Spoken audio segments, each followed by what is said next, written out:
Hello everyone! Mag-unbox na sad ta diri og parcel. Sana all na lang daghay kwarta hirag order. Bitaw mga kananay, dili tanan gipang unbox nakon is ako ang uban-an mi sa akong mother. Kasagaran iya jud ni parcel. So kini ang akong gi-unbox karon is iya. Since wala sa diri kay ni bakasyon sa Manila, so, ako ang nag-receive. Mao niyang gi-order sa TikTok. Nabudol na po siya ani nga stainless food storage. Tungod kay barato ra siya, nya 5 na siya kabuok.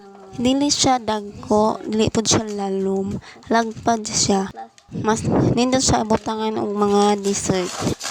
Napod siya taklob nya plastic o kanang transparent pod. Large size na ini siya. Pwede man sa kay dako oy. Siguro mauni kinadak-an nila nga size ug ang medium bangin katunga ra pud ani. Gaanon ra pud siya. Sa halaga nga 197 pesos mga kananay, 5 na siya kabuk nga imong ma-receive. Wa pa jud ko mulin na diri Giusa-usa pa jud na siya tanggal kay bawat usa ka sudlanan is naa siya plastic. Murag ako'y na-excite diring dapita ay mura kunuhag ako. Mauday ni ijang taklog mga kananay.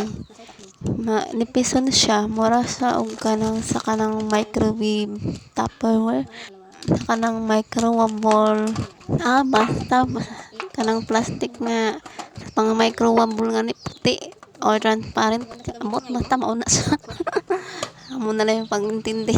Na anahing sayaw na jud siya mura nagmodel-model na ni iyang gigunitan ay umao na jud ni mga kananay 5 na jud na siya kabuok ako na jud nagipatong-patong nga naay taklo.